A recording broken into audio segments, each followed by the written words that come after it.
You thought we were done with Vegeta? No, no, no. This dude knows a lot more techniques when we get to Dragon Ball Super. I've been holding off on this video for a while, but the time has come.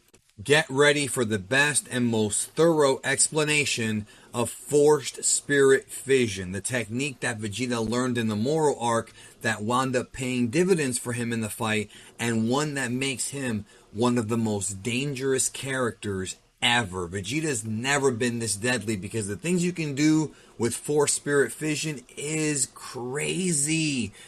We're talking about this mysterious Yardrat technique today on the Technique Guide.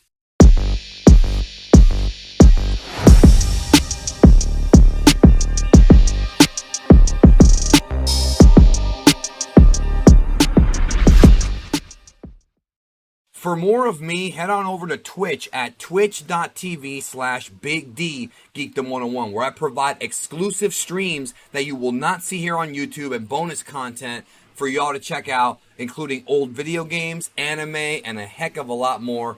Twitch.tv/BigD Geekdom101. I'll see you there.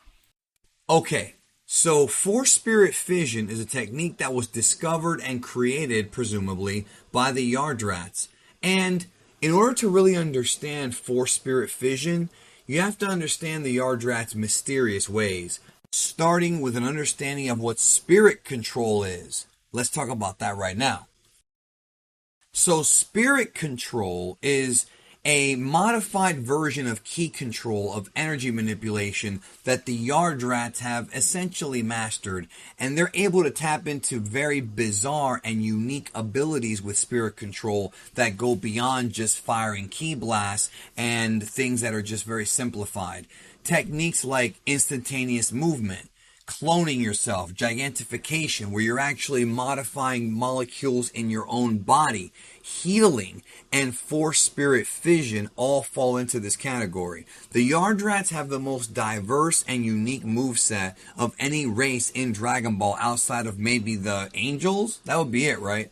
Spirit control is very much derived from the Buddhist monk's sort of ability to sense things and to become one with the elements. And if you master spirit control, or at least learn how to do it more effectively, it gives you the ability to detect energy with greater distances. It gives you the ability to manipulate energy at a greater proficiency, and you can do things that were seemingly impossible with your own molecules. Like, for example, instantaneous movement, teleportation, the instant transmission. You've got to be able to move your particles at a speed faster than light and faster than sound for it to be instant in the next location, to reform yourself into matter.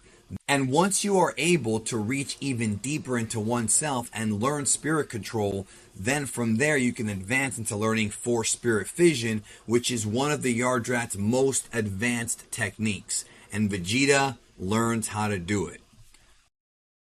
The battle with Moro was raging on, and Vegeta felt he needed to go train. And while Goku was training with Mirrors the Angel, Vegeta was on Yardrat learning spirit control and Forced Spirit Fission, because the issue with Moro is that Moro is a magician. Moro knew how to use magical abilities that go beyond just ki control. Spirit control is sort of a version of magic. It's just got a different name.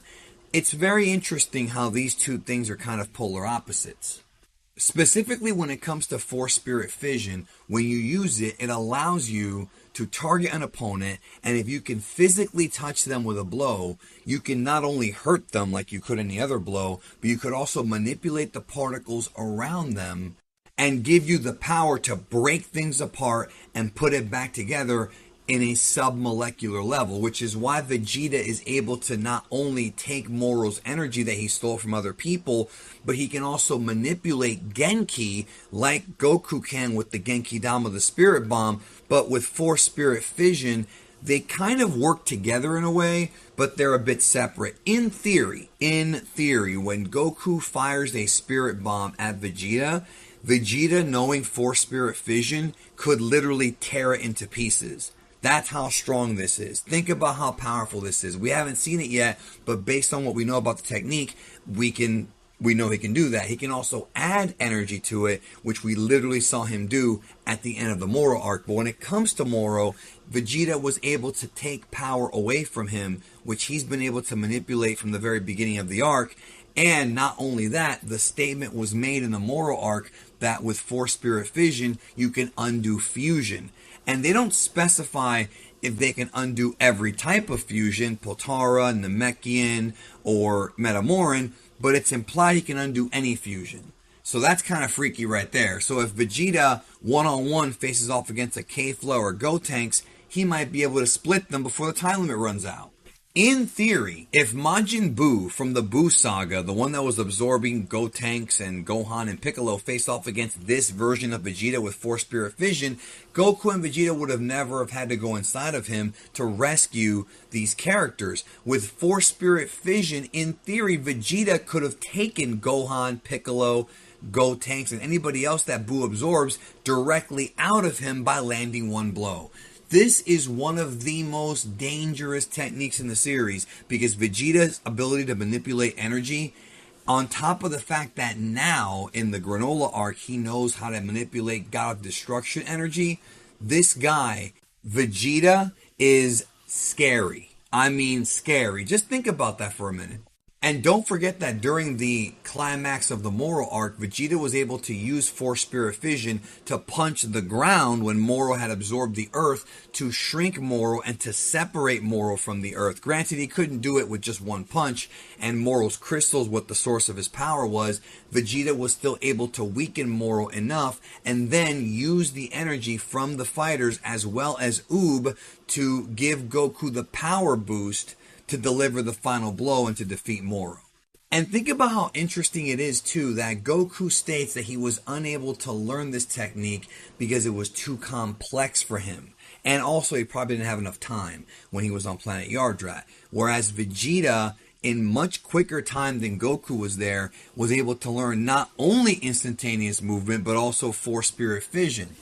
As a fan of Dragon Ball, I find it really interesting that Goku knows the Spirit Bomb, the Genki Dama, and he can use Ultra Instinct too, separate from the Spirit Bomb, and Vegeta knows Ultra Ego and Forced Spirit Fission. Truly, the way I see this going, based on what Toriyama and Toyotaro are writing, is that Vegeta and Goku are going to be polar opposites, yin and yang. While the Spirit Bomb can take health energy from various life forms and various organisms, Vegeta can take that away and separate it from a single target or maybe even multiple targets if he gets strong enough to.